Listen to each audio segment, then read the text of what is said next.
c'est pas des sportifs, les spéléos, hein, au sens où on l'entend d'habitude, où les gens vont calculer leur ration alimentaire, leurs calories, etc. Non, les spéléos, ça dépense de l'énergie sous terre, ça en dépense pour y aller.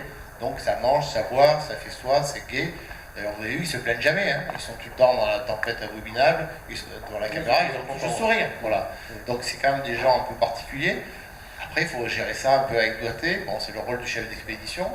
C'est aussi un peu un autocontrôle de chacun. Pendant 1 mois, 2 mois, moi je suis resté 2 mois, on va laisser un peu certains trucs sous le tapis, puis on trouvera les problèmes en rentrant en France. Voilà, parce qu'il y a aussi des objectifs à découvrir de 200 voilà. grottes. Alors, on a vu, il y a eu des prélèvements, est-ce qu'il y a eu des résultats? Est-ce qu'on en sait un peu plus sur ce glacier? En fait, c'est la 8e expédition que Centre-Terre organise. Là, en janvier prochain, on part pour la 9e, sur l'île Madre de Dios plus au nord. Et la science, elle avance. Mais c'est difficile parce qu'on y va aussi pour faire une expédition sportive et donc les scientifiques sont également des sportifs, ils doivent gérer leurs problèmes eux-mêmes, ils portent leurs échantillons, ils portent leurs machines, etc. Donc la science avance lentement. Cela dit, je crois que les découvertes les plus intéressantes, malgré tout, ça reste les découvertes archéologiques. Et là, ça m'intéresse tout particulièrement parce que moi, c'est un sujet qui me passionne depuis que j'ai découvert des grottes ornées à Bornéo et que j'ai passé 15 ans de ma vie. En 2006, on a découvert la première grotte peinte de l'archipel de Patagonie, qui représentait vraiment des motifs précis, parce qu'en 2000, on avait revu des vraies traces d'ocre sur une paroi.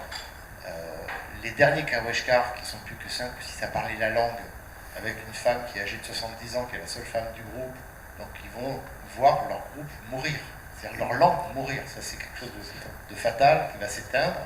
Même s'il y a des jeunes métis, etc. Enfin, ils sont en train de reprendre un peu de fierté, de se dire Kawashkar et pas à la Kalouf comme on les traitait autrefois, ces nomades de la mer, hein, de façon péjorative. Et bien, ils ont créé un drapeau pour leur groupe, leur communauté, qui reprend 3 des motifs peints de la grotte ornée qu'on a découverte. Donc ils se sont à réapproprier le passé de leurs ancêtres, parce que j'avais dit, voilà, on a enfin trouvé la preuve que les Kawashkar, la Kalouf, les nomades de la mer, savaient aussi faire de l'art.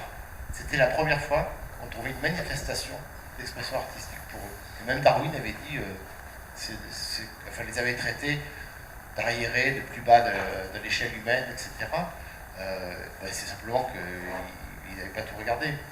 Mais c'est vraiment, pour moi, les découvertes archéologiques ont été les plus intéressantes. On a quand même trouvé un crâne de 4500 ans en 2000, dans une grotte là-bas. Donc c'est-à-dire que ça fait longtemps qu'ils fréquentaient ces îles. Il faut les imaginer avec leur petit canot à rame, tout nu, avec des pots d'otarie. Hein, avant le petit bout de film qu'on voit, et ils ont des vêtements que leur ont donné les marins. Et c'était pas la meilleure idée, d'ailleurs, les marins en 19e qui arrivaient, ils avaient pitié de ces hommes qui se caillaient comme ça, tout nus. Ils leur donnaient leur veste, et leur veste, elle apportait le choléra qui s'évissait en Europe. Oui. Et ça, donc ça a décimé notamment en partie les 6000 Indiens, ils sont plus que 5 aujourd'hui. Alors justement, vous essayez de ressortir un petit peu tout ça. Est-ce qu'il y a le gouvernement chilien qui vous aide aussi, ou c'est uniquement indépendant? Alors le Centre-Terre est une association. Oui. Voilà, tout le monde peut aller sur le site internet centre-terre.fr. Vous pouvez vous y inscrire, vous pouvez aussi aider à la prochaine expédition. On vend du vin, on vend des livres, on vend des DVD, etc. Ça c'est au passage, c'est jamais. Il y a eu un festival où j'ai annoncé ça, et on a eu la Marine nationale qui est venue 6 mois après avec des hélicoptères, la Jeanne, nous aider à faire une expédition. Oui. On ne sait jamais. Hein. Peut-être un capitaine d'une frégate qui va croiser les mers de Patagonie en janvier-février prochain. Donc Centre-Terre est une association, mais depuis 1995 on va au Chili, et on a fait découvrir aux Chiliens les beautés sauvages de ces 2 îles calcaires, Diego de Almagro au sud et Madre de Dios au nord, qui sont les 2 seuls endroits du Chili où il y a du calcaire. Le calcaire de qualité, presque à 87% de carbonate de calcium. Alors, il y a quelques traces de plus ou moins de craie, un peu comme ici d'ailleurs, la craie, dans quelques endroits des Andes, mais c'est vraiment pas des calcaires qui est propice au développement de réseaux profonds, parce que ça s'effondre. Donc pour le Chili, ils ont découvert qu'ils avaient ça sur leur paysage, et ils sont en train, après donc 20 ans maintenant d'expédition, on a sorti un très beau livre l'an dernier, ils ont été convaincus et ils vont tout faire pour l'inscrire au patrimoine mondial de l'humanité. Les choses sont enclenchées. Espérons que ça se passe avant les prochaines élections présidentielles au Chili, où il y a régulièrement des changements. Est-ce que ça veut dire aussi que ces éléments vont être visités par les touristes et puis peut-être justement, dégradés l'idée de les classer au patrimoine, c'est de les protéger. Moi, une chose qui m'a vraiment marqué quand on a été une fois traverser cette montagne, on est arrivé sur une plage qui était sur la côte Pacifique. On était peut-être les premiers êtres humains à y arriver. Et il y avait des plastiques par terre sur la plage. Donc la pollution, elle est partout. Et, et puis il y a également des mines de calcaire qui s'intéressent un peu trop près à ces... Alors il y a une mine qui opère sur un petit îlot de Madre de Dios. Donc ça fait 70 ans qu'ils y sont, ils en ont encore pour longtemps avant d'épuiser le petit secteur qui est le leur. Mais effectivement, le classement permettrait de protéger définitivement le reste de ces îles qui sont entre les vestiges archéologiques pour le patrimoine culturel et les vestiges le patrimoine naturel qui est splendide. Alors, vous dites que vous y retournez encore 2 mois, c'est ça hein? Oui. Donc, moi, je n'y aurai pas 2 mois ce coup-ci, juste un mois. D'accord, mais est-ce que c'est encore la même expédition, des scientifiques Voilà, c'est le même principe. Centre-Terre, c'est toujours dans le même coin. C'est une autre île qui est au plus au nord. On a été le plus souvent là-bas. On est allé faire déjà 4 expéditions là-bas. Mais Centre-Terre, le principe, c'est des scientifiques et des sportifs, et des scientifiques qui sont aussi des sportifs, et des sportifs qui vont... un spéléologue, quand il explore un gouffre, qu'est-ce qu'il fait? S'il est le premier à le découvrir, eh bien, il fait la topographie, il fait la cartographie. C'est un acte premier, mais scientifique. Donc les spéléologues, sans le savoir, sont aussi des scientifiques. On collabore à la connaissance de la planète, des eaux souterraines, et surtout à la connaissance des réseaux souterrains, à la topographie, à la cartographie. Donc c'est vrai que tout ça, ça reste quand même une expédition où les gens y vont pour se faire plaisir. Ils sont tous bénévoles, ils payent pour participer, hein, c'est pas des professionnels, hein, il n'y a pas un professionnel.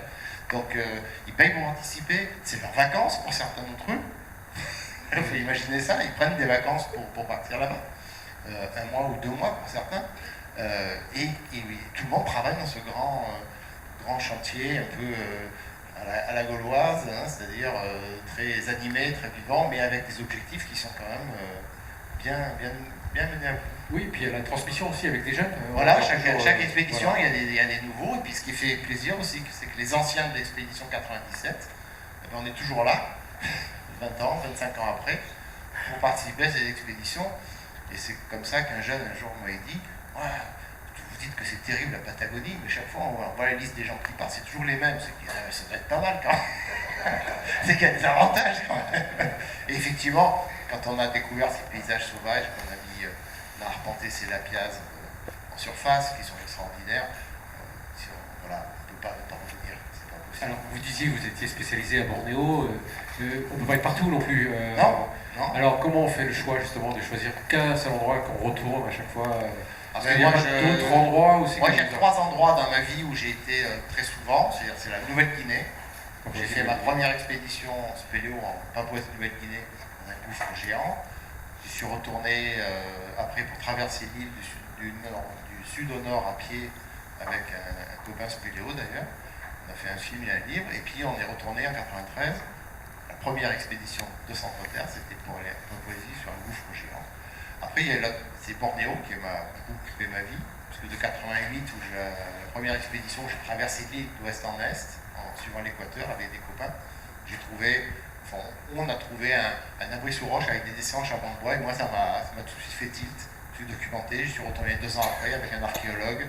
Dans la 3e expédition, j'ai trouvé les premières vraies peintures rupestres de Bornéo qui ont au moins 10 000 ans, voire entre 13 et 14 000 ans maintenant, on sait, où il y a 28 grottes ornées avec un art rupestre unique au monde, puisqu'il est composé principalement de mains négatives, mais de mains négatives qui vont être décorées de motifs, reliées entre elles par des liens. Enfin, c'est quelque chose de très étonnant.